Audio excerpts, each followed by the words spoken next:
और जी स्टार्ट करते हैं हम अपना ये lecture related to group financial statements. और इस लेक्चर का जो फोकस होगा वो होगा डायरेक्ट मेथड से कैश फ्लो स्टेटमेंट कैसे बनाते हैं। और वो हम सीखेंगे, एक एग्ज़ाम क्वेश्चन है, काफ़ी पुराना एग्ज़ाम क्वेश्चन है, बट हमारे पास डायरेक्ट मेथड से कैश फ्लो का यही एक अच्छा सवाल है जिसको इस्तेमाल करके हम डायरेक्ट मेथड की कैश फ्लो सीख सकते हैं।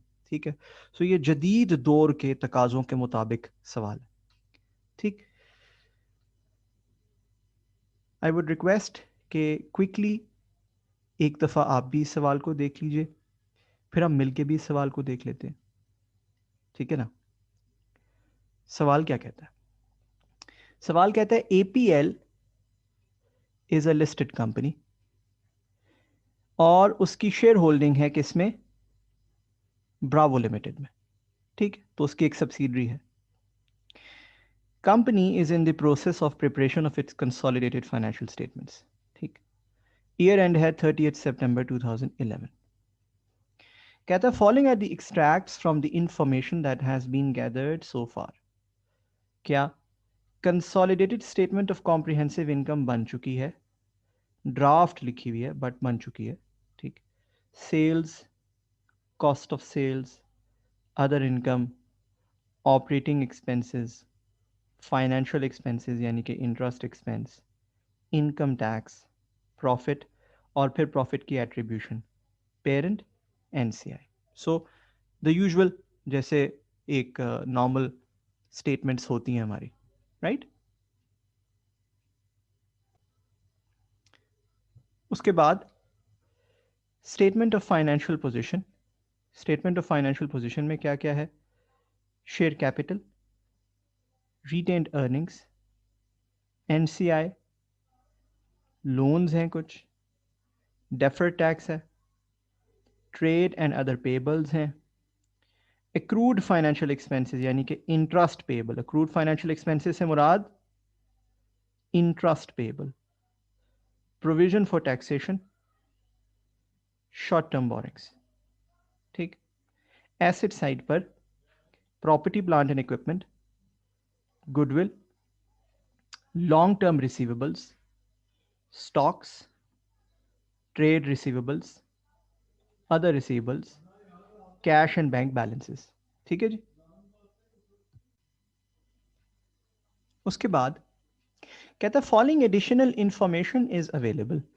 क्या कहता है? During the year BL sold goods amounting to rupees 140 million to APL at a margin of 25% of cost. अच्छा, so what? ये तो बीएल ने एपीएल को बेचा है। हमने पढ़ा है कि सब्सिडरी है बीएल और पेरेंट है एपीएल। ऐसे ही है ना, सब्सिडरी ने पेरेंट को कोई चीज बेची है। So what? देखिए, हम तो स्टेटमेंट ऑफ कॉम्प्रिहेंसिव इनकम या फाइनेंशियल पोजीशन नहीं बना रहे। कंसोलिडेटेड स्टेटमेंट्स तो ऑलरेडी बनी हुई हैं। तो इन चीज़ों की कि पेरेंट ने सब्सिडरी को कुछ बेचा, सब्सिडरी ने पेरेंट को कुछ बेचा, इनकी एडजस्टमेंट्स तो कंसोलिडेटेड फाइनेंशियल स्टेटमेंट्स में ऑलरेडी हुई होती हैं। And we have already covered this in our previous lecture, right. कि ये एडजस्टमेंट्स तो ऑलरेडी हुई होती हैं। अच्छा जी, आगे देखते हैं क्या कहता है। कहता है 40% of the above amount remained unpaid. Again ये भी आइडियली हुई होनी चाहिए ऑलरेडी एडजस्टमेंट। एंड कहता है 30% of the goods remained unsold as of year end. ठीक है ना, ये भी एडजस्टमेंट होनी चाहिए। हाउएवर आगे क्या कहता है? This is very important. कहता है no adjustments in this regard have been made in the above statements. इसका मतलब है ये जो अबव स्टेटमेंट्स हैं ये करेक्ट ही नहीं है, ये तो इरोनियस हैं, ये तो करेक्ट कंसोलिडेटेड फाइनेंशियल स्टेटमेंट्स हैं ही नहीं। Are you getting my point? These are not correct. So so पता ये चला कि ये सवाल थोड़ा सा डिफरेंट टाइप का है। इस सवाल में हमें पहले स्टेटमेंट्स को करेक्ट करना पड़ेगा, फिर आगे चलना पड़ेगा। बात समझ रहे हैं? राइट इसका मतलब है इन तमाम स्टेटमेंट्स को पहले हमें करेक्ट करना पड़ेगा, करेक्ट स्टेटमेंट्स बनानी पड़ेंगी, फिर आगे चलना पड़ेगा। आई होप दैट इज अंडरस्टूड। ठीक, अच्छा आगे बढ़ते, आगे क्या कहते हैं? कहता है depreciation charge for the year was 75 million and 15 million for parent and subsidiary respectively. Now ये कोई ऐसी चीज नहीं है, इसका मतलब ये नहीं है कि ये डेप्रीसिएशन की एंट्री हुई भी नहीं है। इसके साथ ये नहीं लिखा हुआ कि this entry was not made in the above statements, नहीं ऐसी कोई बात नहीं लिखी हुई। लिखी हुई है? नहीं लिखी हुई। इसका मतलब है जैसे ये नॉर्मल कैश फ्लो वाली इंफॉर्मेशन है जो हर कैश फ्लो स्टेटमेंट के सवाल में होती है। ये बेसिकली वो इंफॉर्मेशन है कि एंट्री ऑलरेडी हुई हुई है, आपने सिर्फ ये एंट्री ढूंढ कर देनी है इन द टी अकाउंट्स। सो ये ऐसी एडजस्टमेंट नहीं है जो अबव फाइनेंशियल स्टेटमेंट्स में रिकॉर्डेड नहीं है, ये ऑलरेडी रिकॉर्डेड चीजें हैं।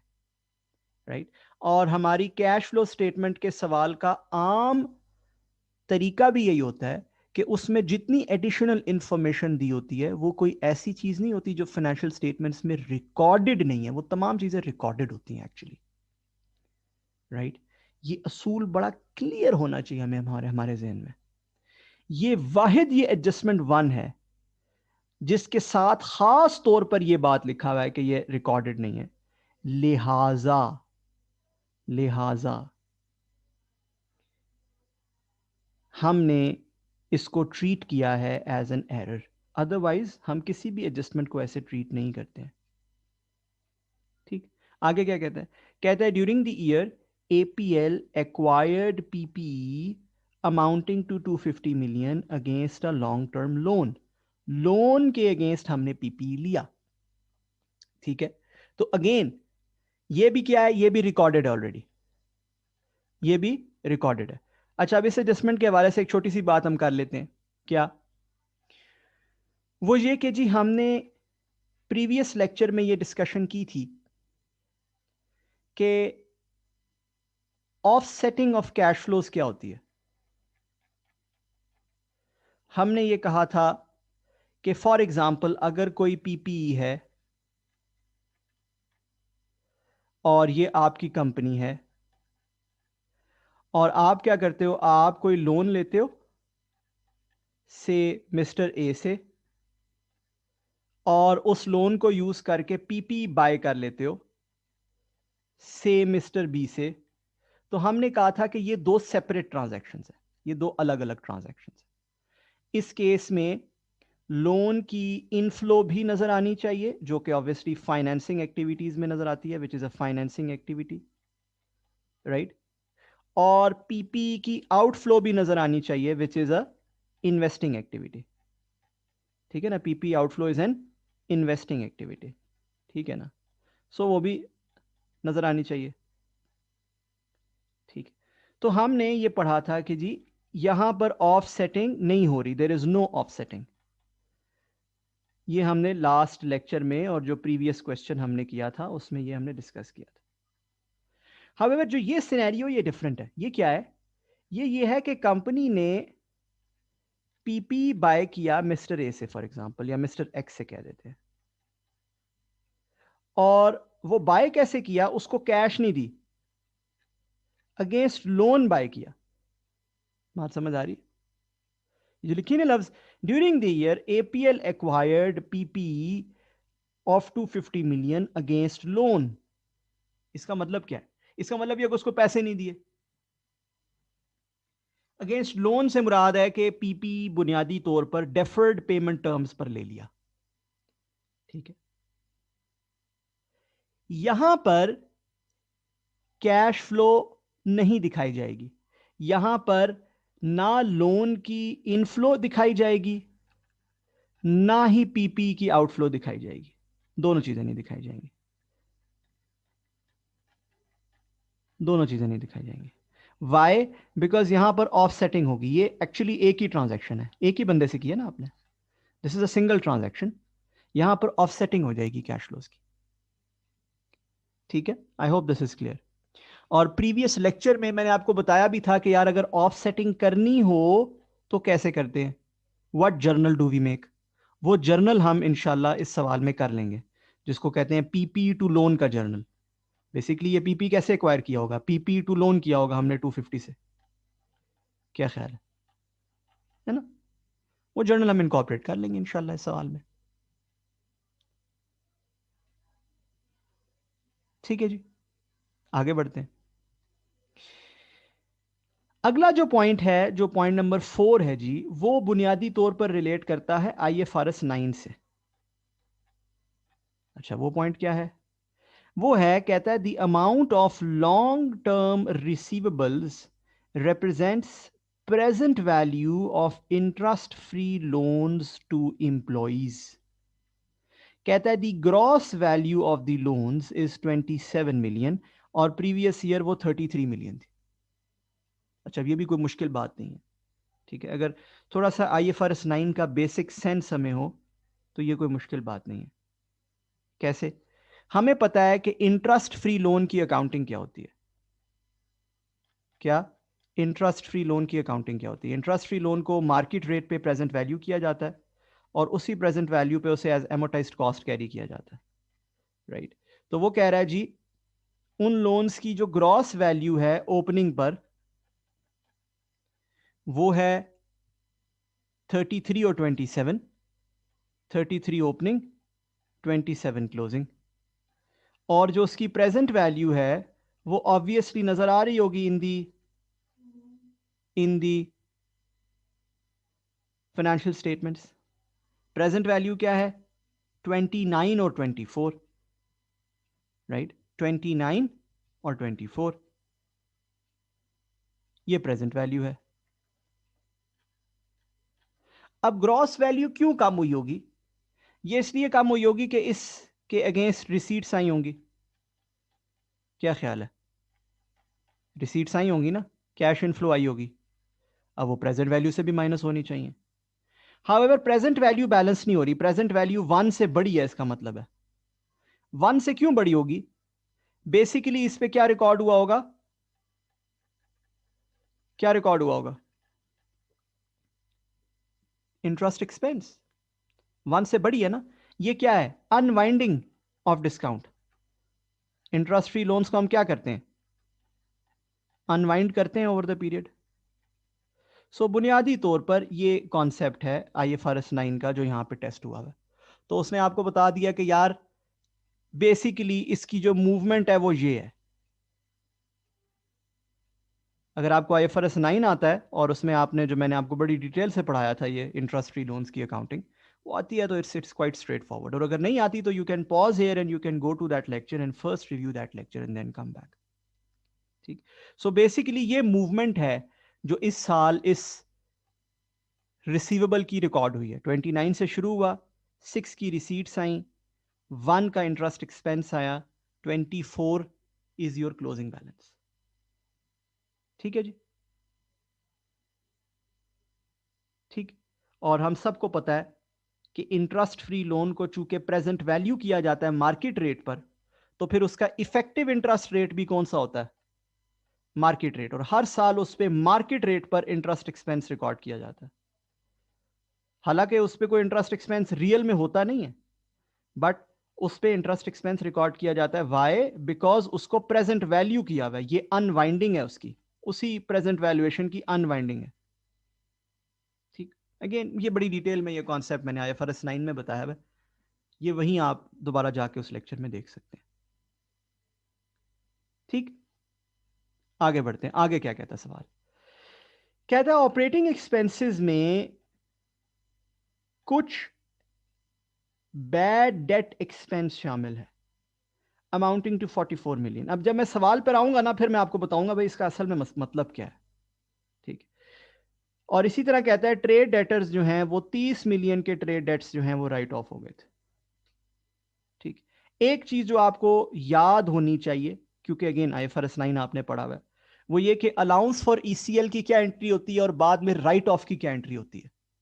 ठीक है, bad debt expense basically allowance for ECL होता है ना। तो हमें ये याद होना चाहिए बड़ा क्लियर हमारे जहनों में कि अलाउंस फॉर ECL या प्रोविजन रिकॉर्ड करते हुए या अलाउंस रिकॉर्ड करते हुए तो हम ये एंट्री करते होते थे। हम करते थे P&L टू प्रोविजन या अलाउंस, ठीक है ना। और राइट ऑफ करते हुए हम क्या एंट्री करते थे? राइट ऑफ करते हुए हम एंट्री करते थे रिसीवेबल या financial asset, credit,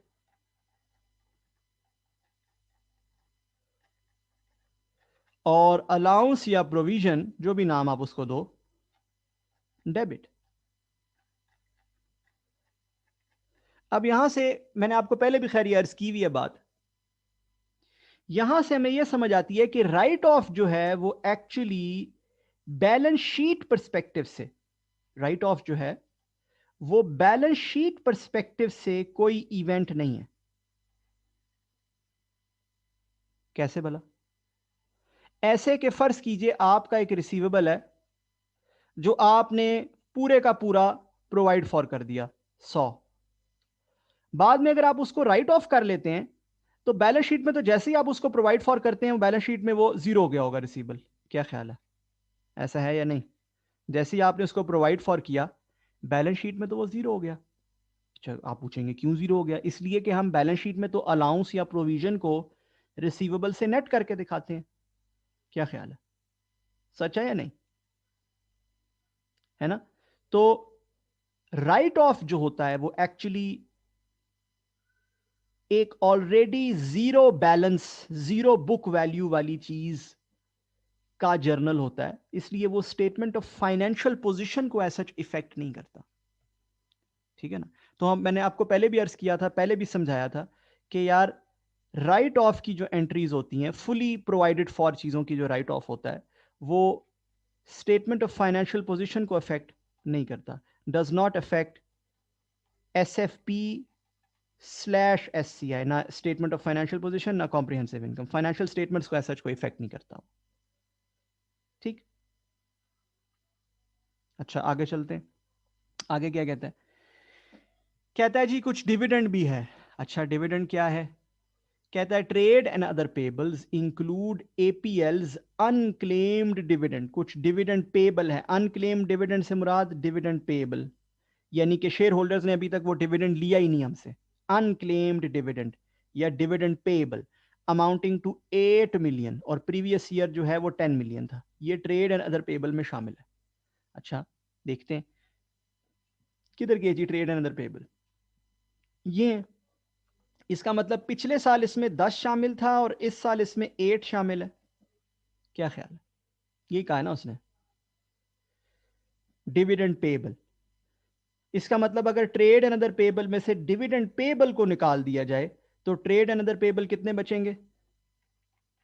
dividend payable के अलावा ट्रेड एंड अदर पेबल्स बचेंगे 3960 पिछले साल और 4680 इस साल। क्या ख्याल है, ऐसा ही है ना? है ना, this is how it is. क्या ख्याल है? अब आप ये पूछेंगे या ये सोचेंगे कि यार ये ट्रेड एंड पेबल में से डिविडेंड पेबल को निकालने की बात क्यों कर रहे हैं? याद देखिएगा स्पेशली कैश फ्लो के सवाल में अगर इंटरेस्ट पेबल या डिविडेंड पेबल या टैक्स पेबल किसी भी लाइन में मर्ज किया हो तो उसको अलग निकालना ज़रूरी है, बिकॉज इनकी कैश पेमेंट्स हमने अलग दिखानी होती है। इंटरेस्ट को भी अलग दिखाना होता है, डिविडेंड को भी, टैक्स को भी, राइट। तो इनकी कैश पेमेंट्स हमने अलग दिखानी होती है, लिहाजा अगर किसी लाइन के अंदर मर्ज हुए हैं तो उनको उस लाइन में से डी मर्ज करना ज़रूरी होता है। ठीक, आई होप ये बात याद रहेगी, कोई ऐसी रॉकेट साइंस नहीं है ये। ठीक है जी। अच्छा आगे बढ़ते हैं फिर, आगे क्या है? कहता है एपीएल की बोर्ड मीटिंग पे, at APL's board meeting held on 30 November 2011, ये तो ईयर एंड के बाद है। कहता है फाइनल कैश डिविडेंड इतने का दिया गया, ये तो ईयर एंड के बाद है। हावेवर 2010 का कहता है कैश डिविडेंड 2 रुपए पर शेयर था और साथ 10% बोनस शेयर भी थे। अब बोनस शेयर की एंट्री हमें आती है, बोनस शेयर का जर्नल क्या होता है हमें आता है? बोनस शेयर का जर्नल होता है जी retained earning to share capital, right. ये बोनस शेयर का जर्नल होता है बेसिकली। अगर आप बोनस शेयर दें तो retained earning to share capital. एक तो ये एंट्री हुई है पिछले साल की, इस साल इनकॉर्पोरेट हुई होगी। साथ ही ₹2 फी शेयर डिविडेंड दिया गया है। अब अगर ₹2 फी शेयर दिया गया है तो हमें देखना पड़ेगा नंबर ऑफ शेयर्स कितने हैं। चेक कर लेते हैं। 500 मिलियन थे पिछले साल तक का शेयर कैपिटल, और ₹10 का एक शेयर है। इसका मतलब है नंबर ऑफ शेयर कितने हुए? 50। तो डिविडेंड कितना दिया गया? 100 मिलियन। ये डिविडेंड पिछले साल का इस साल दिया गया है जी। ठीक है। कहता है consolidated statement of cash flow बनाएं, और बनाएं तमाम रेलिवेंट नोट्स के साथ। फिलहाल आप नोट्स को इग्नोर कर दीजिएगा, नोट्स मैं अलग से आपको पढ़ा दूंगा। अभी हम सिर्फ कैश फ्लो बनाते हैं। कहता है फॉर द ईयर एंडेड 30 सितंबर 2011 बनाएं, डायरेक्ट मेथड से बनाएं, कंपैरेटिव्स को इग्नोर कर दें।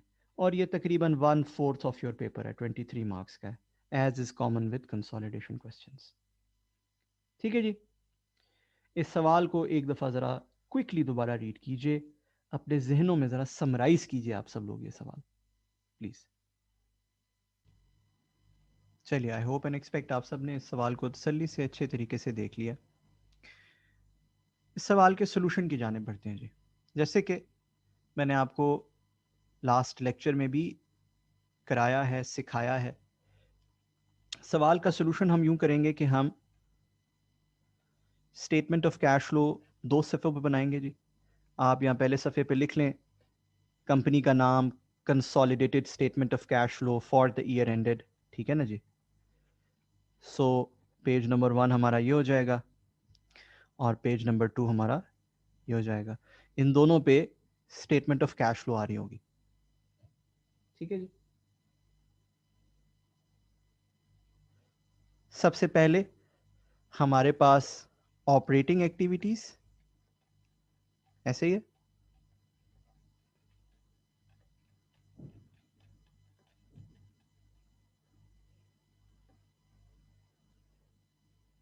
फिर हमारे पास इन्वेस्टिंग एक्टिविटीज,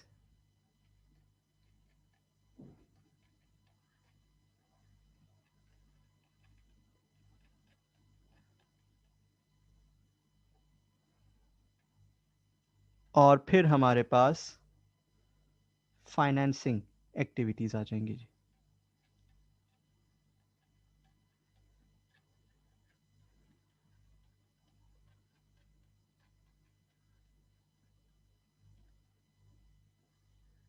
फाइनेंसिंग एक्टिविटीज के बाद आपको पता है यहां हम समराइज करते हैं बिल्कुल एंड पे कैश फ्लो स्टेटमेंट के, कि what are the cash and cash equivalents at the end of the year. Cash and cash equivalents, abbreviations मत लिखिएगा प्लीज, पूरा कीजिएगा, at end of the year. फिर cash and cash equivalents at beginning of the year.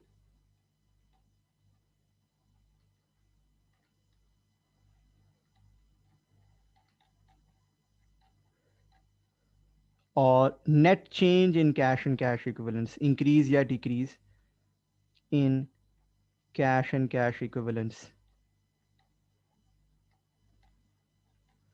During the year. ठीक है ना जी। ये चीज़ हमें मालूम है कि यूं लिखनी होती है हमने। ठीक।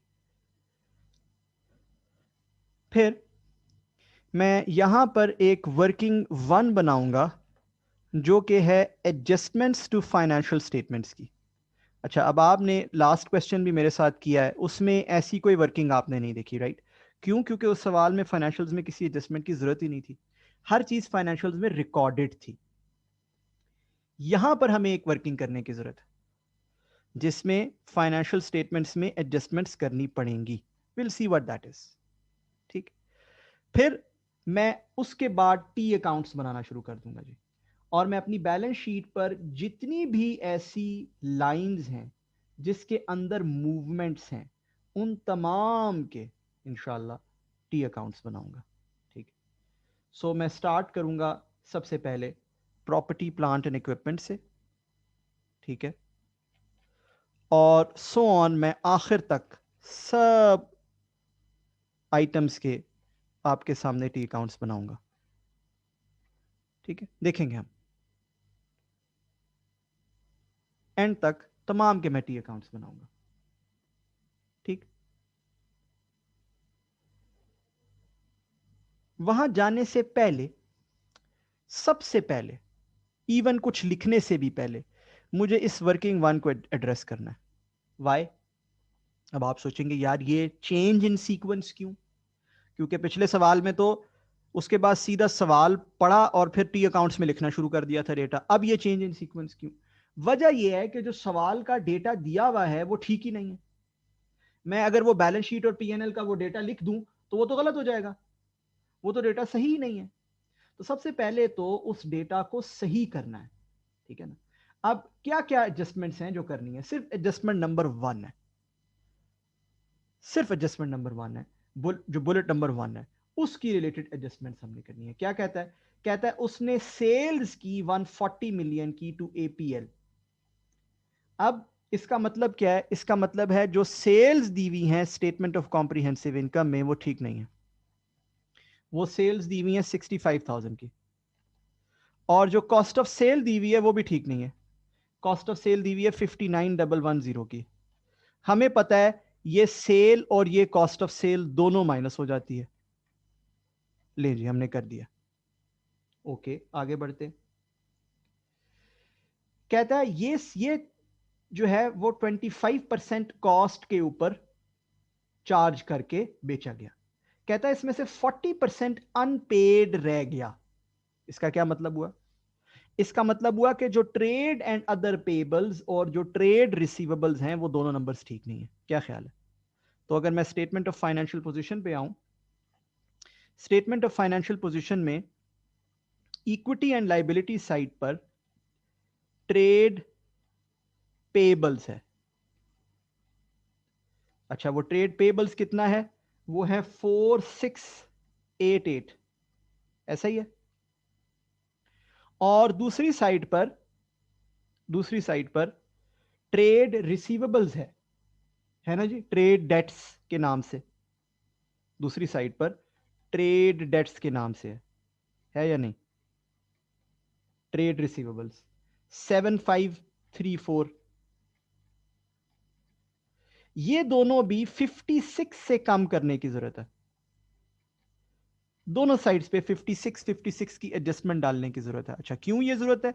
इसलिए ये जरूरत है कि 140 का 40% अनपेड है और वो एडजस्ट ही नहीं हुआ था। That was an error in the financial statements.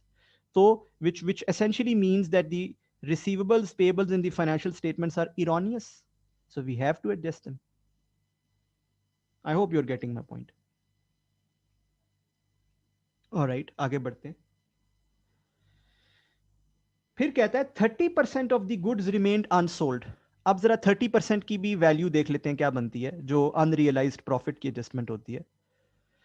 अगर सेल हुई हो 140 की और उस पर 25% ऑन कॉस्ट चार्ज हुआ हो, यानी कि 25/125 का प्रॉफिट चार्ज हुआ हो, राइट, ये तकरीबन 28 मिलियन का प्रॉफिट बनता है, और उसका 30% अनसोल्ड रह गया हो तो ये तकरीबन 8 मिलियन का अनरियलाइज्ड प्रॉफिट बनता है। क्या ख्याल है? क्या होती है इसकी एडजस्टमेंट? इसकी एडजस्टमेंट होती है कॉस्ट ऑफ सेल में 8 ऐड कर दो। क्या ख्याल है? और माइनस कहां से करो? स्टॉक से। Where is stock? Stock is 6760। If you look in the balance sheet, 6760 -8 यहां से कर दो। Are you getting my point? So you add cost of sales, you add this into cost of sales, you deduct this from cost, from stock, from inventory, right? इसका मतलब है कि हकीकत में जो सेल्स दी हुई हैं वो करेक्ट नहीं थी।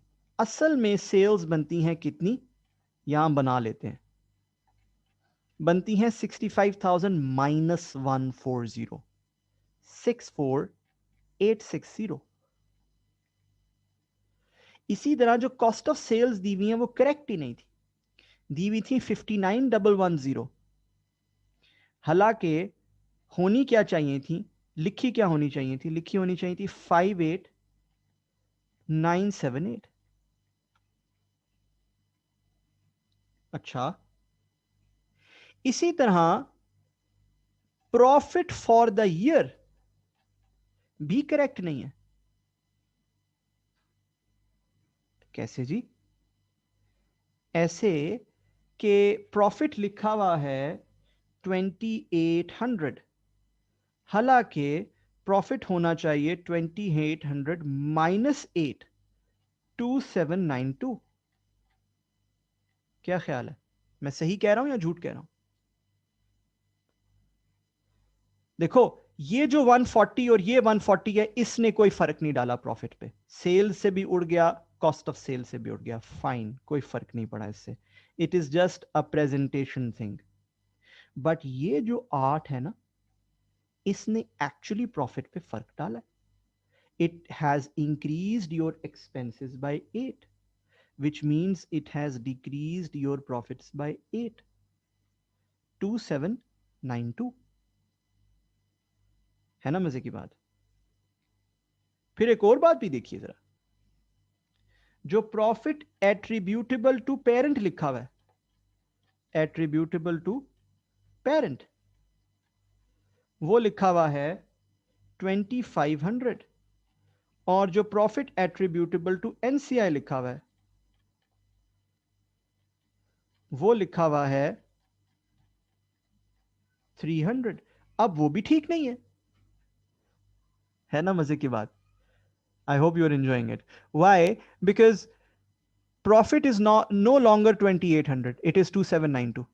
चूंकि प्रॉफिट 8 से कम हो गया, तो भैया पेरेंट और एनसीआई का शेयर भी तो कम होगा। अब ये जो 8 की एडजस्टमेंट है, क्या ये सिर्फ पेरेंट को दे दी जाए या ये दोनों को बांटी जाए? इसका जवाब है, this is a sale from subsidiary to parent. तो ये जो 8 का मुनाफा कम हुआ है, ये बेसिकली सब्सिडरी के प्रॉफिट्स में से कम हुआ है, लिहाजा ये दोनों को बांटी जाएगी। 8 का 60% जो कि बनता है तकरीबन 5, वो पेरेंट को दिया जाएगा, और 8 का 40% जो कि बनता है तकरीबन 3, वो एनसीआई को दिया जाएगा। कैसे? -5 और -3, ये बना 2495 और 297। इसका मतलब आपको पता है क्या है? इसका मतलब है कि आप अपनी सवाल को अपने सामने खोलो, बिल्कुल सामने, और उस पर जो sales, cost of sales, profit, profit attributable to parent, profit attributable to NCI के नंबर्स लिखे हुए, उनके साथ कांटे लगा दो। वो नंबर्स ठीक नहीं है। क्या कह रहा हूं? उनके साथ कांटे लगा दो, क्रॉस। वो नंबर्स ठीक नहीं है, उनकी बजाय ये नंबर्स ठीक है। अब जब भी हम सवाल में इन लाइंस के against sale, cost of sale, profit या profit attributable to parent, profit attributable to NCI को रेफर करेंगे, हम वो नंबर्स नहीं लेंगे जो सवाल में लिखे हुए हैं, बल्कि उनकी बजाय हम ये नंबर्स लेंगे। बात समझ आ गई? जो यहां लिखे हुए हैं। I hope that is clear. अब एक और मजे की बात, अब चूंकि profit attributable to parent retained earning में क्लोज होता है और profit attributable to NCI NCI में जाता है, इसका मतलब जो रिटेन्ड अर्निंग का और एनसीआई का बैलेंस बना हुआ है स्टेटमेंट ऑफ फाइनेंशियल पोजीशन में, वो भी भाई ठीक नहीं है। क्या ख्याल है ना? इसका मतलब है जो 5950 नजर आ रहा होगा आपको रिटेन्ड अर्निंग का बैलेंस, उसको 5 से कम करना पड़ेगा। और गौर से सुनिएगा, एनसीआई का बैलेंस आपको 235 नजर आ रहा होगा, उसे 3 से कम करना पड़ेगा। करेक्ट?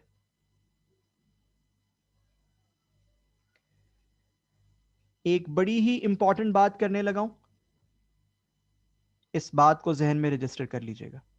याद रखिए, अगर कभी भी फ्यूचर में ऐसा सवाल आता है आपके एग्जाम में जिसमें ऐसे फाइनेंशियल्स को एडजस्ट करना होता है, तो एक छोटा सा चेक आपने जरूर लगा लेना है, ताकि ये इंश्योर रहे कि आपने सही सही एडजस्टमेंट्स कर देनी है। वो चेक क्या है? वो चेक ये है कि स्टेटमेंट ऑफ फाइनेंशियल पोजीशन में, किसकी बात कर रहा हूं? फाइनेंशियल पोजीशन की जितनी एडजस्टमेंट्स आपने की हैं, -5, -3, -56, इक्विटी एंड लाइबिलिटी साइड पर जितनी एडजस्टमेंट की हैं, उतनी ही एडजस्टमेंट एसेट साइड पर भी हुई होनी चाहिए। -56, -8, चेक कर लो। -5, -3, -56 कितना होता है? -64, है ना? और एसेट साइड पे भी -64 ही हुआ है। देख लिया? This means my check is valid. मैंने ठीक ठीक एडजस्ट कर दिया, दोनों साइड पे डबल एंट्री की है। ठीक है, लिहाजा मेरी रिटेन अर्निंग का नंबर बनता है 5945, एनसीआई बनता है 232, ट्रेड एंड अदर पेबल्स बनता है 4688 में से 56 माइनस किया तो 4632, स्टॉक बनता है 6752 और ट्रेड डेट्स बनते हैं 7534 में से 56 माइनस किया तो 7478। अगेन, जब भी हम अपने सवाल में इन लाइंस को, retain earning, NCI, trade payable, stock, trade debts, इनको रेफर करेंगे तो हम अभी फौरन जाकर काटा लगा लेंगे अपने सवाल के अंदर इन लाइंस के आगे, और हम कहेंगे कि वो नंबर ठीक नहीं है, उनको नहीं रेफर करना, असल में ये नंबर ठीक है, इनको रेफर करना है। ठीक है जी? तो लीजिए, मेरा ख्याल है हमने अपने इस सवाल में जो सबसे मुश्किल पोर्शन था मेरे नज़दीक, उसको एड्रेस कर लिया है। बुलेट नंबर 1 को एड्रेस कर लिया है, उसके नतीजे में अपनी फाइनेंशियल स्टेटमेंट्स को मॉडिफाई कर लिया है। सबसे पहले तो आप 1 मिनट पॉज करके तसल्ली से इसको देख लीजिए। और जी, आई होप आप सबने देख लिया। आगे बढ़ते हैं। अब मैंने ये करना है कि मैंने हर अकाउंट जिसके अंदर कोई ना कोई मूवमेंट है, उसका टी अकाउंट बनाते जाना है। ठीक, देखिएगा जी, शुरू करूंगा मैं पीपीई से। ठीक है, बैलेंस शीट की एक साइड से, चाहे आप शेयर कैपिटल से शुरू कर लें चाहे पीपीई से, कोई ऐसा मसला नहीं, एक साइड से बैलेंस शीट की शुरू करेंगे और बढ़ते चले जाएंगे। सो पीपीई से शुरू करते हैं। पीपीई का ब्रॉड फॉरवर्ड बैलेंस है 900 और पीपीई का कैरीड फॉरवर्ड बैलेंस है 1100। ठीक है जी, फिर नेक्स्ट लिख लेते हैं, गुडविल में कोई मूवमेंट नहीं है तो गुडविल को छोड़ देते हैं। उसके बाद लिख लेते हैं लॉन्ग टर्म रिसीवेबल्स। ठीक, लॉन्ग टर्म रिसीवेबल्स का ब्रॉड फॉरवर्ड बैलेंस है 29 और कैरीड फॉरवर्ड बैलेंस है 24। ठीक, फिर नेक्स्ट है स्टॉक, और स्टॉक का अकाउंट थोड़ा सा बड़ा बनेगा, उसमें कुछ एडजस्टमेंट्स वगैरह आ सकती हैं, थोड़ा सा लंबा अकाउंट बनेगा इसका। स्टॉक का ब्रॉड फॉरवर्ड बैलेंस है 4280 और कैरीड फॉरवर्ड बैलेंस हम बैलेंस शीट से नहीं उठाएंगे, ना ना ना, बैलेंस शीट से नहीं उठाएंगे।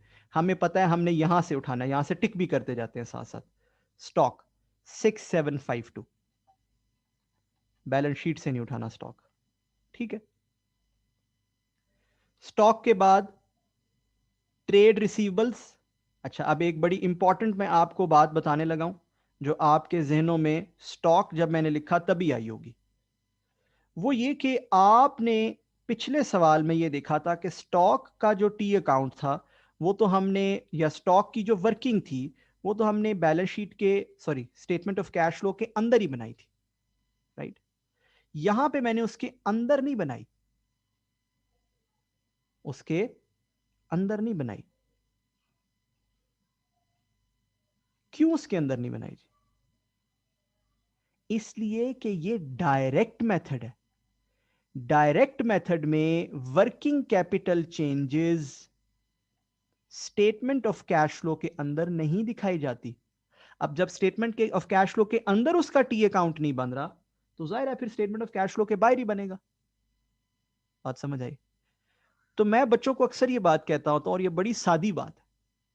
क्या? बहुत सादी बात है कि यार डायरेक्ट और इनडायरेक्ट मेथड में प्रोसेस बनाने के प्रोसेस में क्या फर्क है? दो बड़े फर्क है। एक ये कि वर्किंग कैपिटल डायरेक्ट मेथड में स्टेटमेंट ऑफ कैश फ्लो से बाहर बनता है, उसके टी अकाउंट्स उससे बाहर बनते हैं। इनडायरेक्ट मेथड में स्टेटमेंट ऑफ कैश फ्लो के अंदर ही वर्किंग आ रही होती है। एक तो ये। दूसरा ये कि जो इनडायरेक्ट मेथड में फजूल की चीजें होती हैं, non cash item, non operating item, ये वो लटम पट्टम, वो हमें स्टेटमेंट ऑफ कैश फ्लो के अंदर एड्रेस नहीं करना होता। बस दैट्स इट। बनाने में, प्रोसेस में सिर्फ ये दो बड़े फर्क है। ठीक। तो जो रिसीवेबल्स हैं उसमें एक और हुनर सीख लीजिएगा। क्या हुनर? गौर से देखें।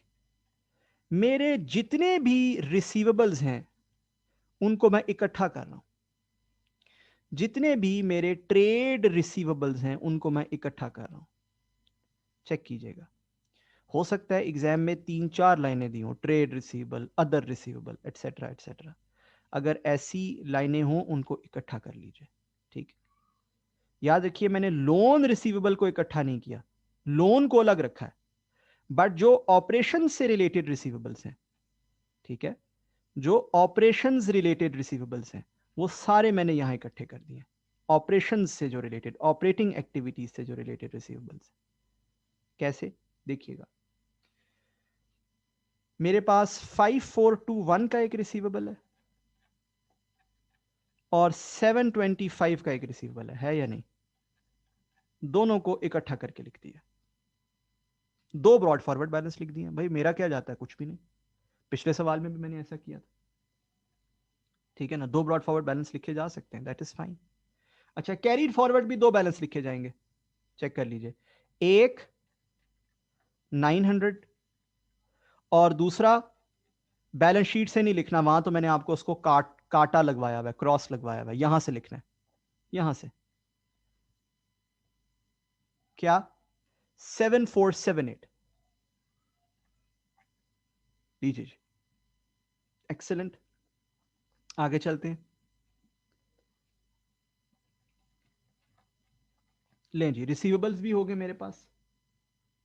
फिर मेरा ख्याल है मेरी एसेट साइड मुकम्मल हो गई है, बिकॉज अब कैश एंड बैंक बैलेंसेस हैं। और अगर मैं इस पूरी फाइनेंशियल स्टेटमेंट्स को देखूं, मैंने आपको पहले भी कहा था कि जब बैलेंस शीट पढ़ रहे हो साथ ही मुआयना करें कि कैश एंड कैश इक्विवेलेंट्स कौन से हैं। अगर आपने मुआयना किया था तो आपको ये नज़र आया होगा कि कैश एंड कैश इक्विवेलेंट्स में सिर्फ एक ये cash and bank balances he fall करते हैं और कुछ भी नहीं। ऐसा ही है ना?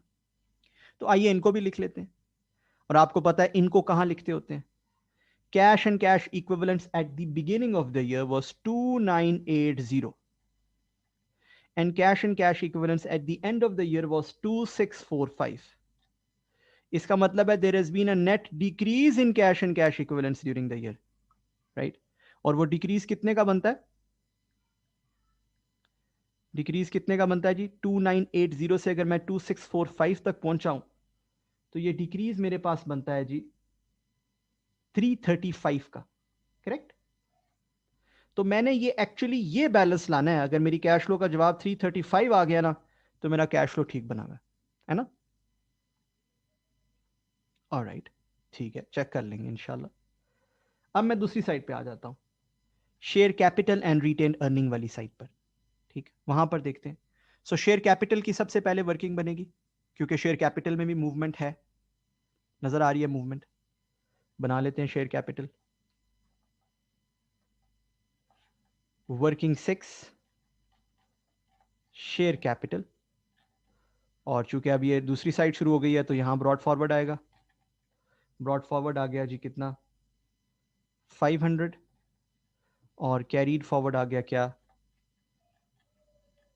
550। ठीक, फिर वर्किंग 7, रिटेन्ड अर्निंग्स, और रिटेन्ड अर्निंग्स में अगेन ब्रॉड फॉरवर्ड है 3600, बट कैरीड फॉरवर्ड हमने बैलेंस शीट से नहीं उठाना क्योंकि उसके साथ तो हमने काटा मारा हुआ है। 5945 यहां से उठाना है, ये 5945।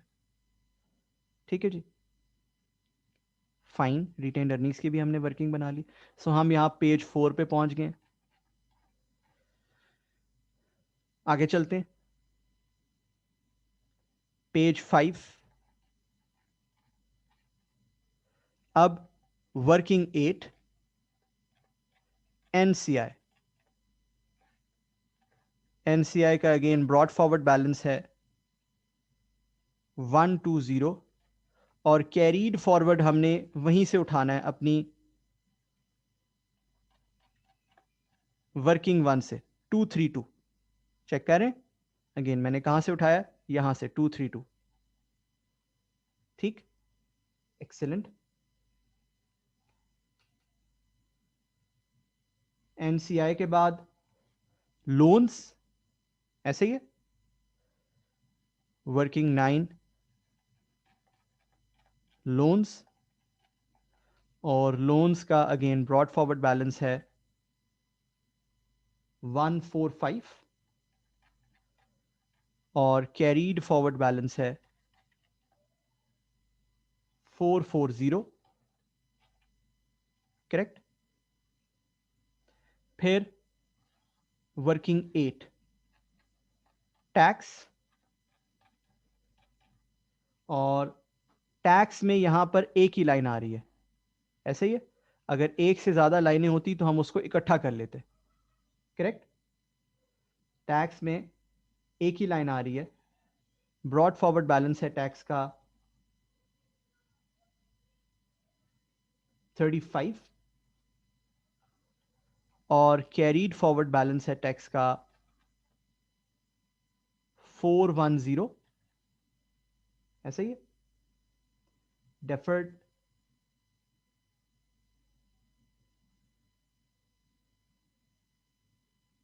सॉरी ये टैक्स का मैंने नहीं लिखा सही बैलेंस।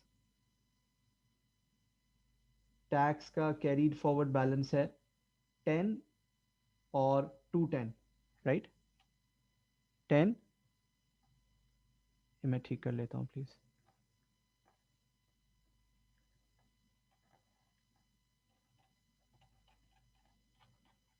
और कैरीड फॉरवर्ड आ रहा है 210। ठीक, टैक्स के बाद trade and other payables, again यहां पर भी तमाम ऑपरेटिंग एक्टिविटीज से रिलेटेड पेबल्स, जैसे रिसीवेबल्स में किया था, तमाम ऑपरेटिंग एक्टिविटीज से रिलेटेड पेबल्स को क्लब कर दीजिए, इकट्ठा कर दीजिए। कैसे, देख लेते हैं। मेरे ट्रेड एंड अदर पेबल्स हैं, उसके अलावा इंटरेस्ट पेबल है, प्रोविजन फॉर टैक्स है, शॉर्ट टर्म बोरिंग्स हैं। कोई ऐसा पेबल नहीं है जो इसके अलावा मेरी ऑपरेटिंग एक्टिविटीज से रिलेट करता हो, ऐसे ही है। लिहाजा लिहाजा मैं वही बैलेंसेस लिख रहा हूं जो दिए हुए हैं, अदरवाइज मैं क्लब कर लेता। ठीक है जी, कैसे, देखिएगा 3970, लेकिन 3970 में तो 10 का डिविडेंड पेबल शामिल था। क्या ख्याल है, कहा था ना डिविडेंड पेबल को डीमर्ज करना है। तो मैं क्या कर रहा हूं, मैं साथ ही यहां ब्रॉड फॉरवर्ड में 10 डिविडेंड पेबल लिख रहा हूं, तो 3960 इधर लिख लिया, 10 इधर लिख लिया। आई होप ये बात समझ आ गई। लिखा 3970 ही है, बट तोड़ के लिख दिया। ठीक है, आई होप ये समझ आ गई, कोई ऐसी मुश्किल चीज नहीं। और पेबल्स तो वो लाइन है, क्लोजिंग बैलेंस जो है इसका, वो लाइन है जिसके साथ हमने काटा मारा हुआ है। ये है 4632। लेकिन 4632 में सवाल कहता है 8 का डिविडेंड पेबल शामिल है। इसका मतलब है असल में ये बैलेंस है 4624 और कैरीड फॉरवर्ड 8 है। क्या ख्याल है ना? ऐसे ही है ना? I hope this is clear, कोई ऐसी रॉकेट साइंस नहीं है। अच्छा, आगे बढ़ते हैं। फिर कहता है एक्रूड फाइनेंशियल एक्सपेंस, यानी कि interest payable. Crude financial expense is what? Interest payable.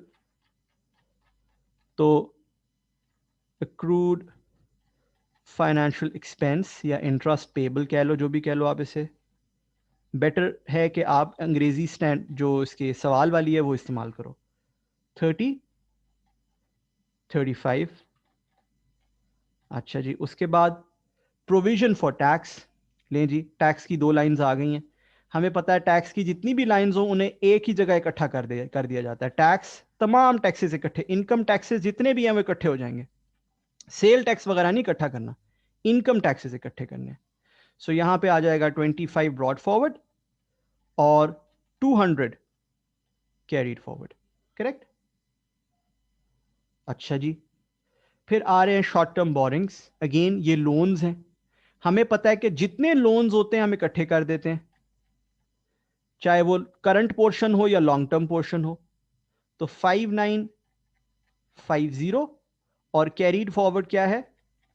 6670। जबरदस्त।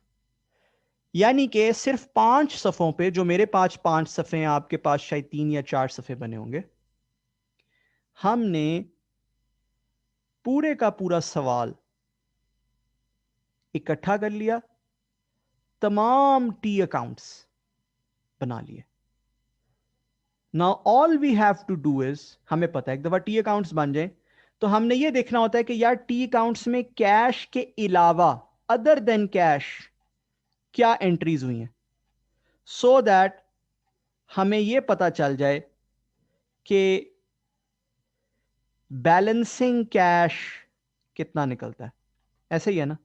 यही हमारी रूटीन है ना, यही हम करते होते हैं, राइट? इस सवाल में भी बिल्कुल इंशाल्लाह ऐसे ही करेंगे, बट इसी लेक्चर के अगले पार्ट में इंशाल्लाह। ठीक है जी।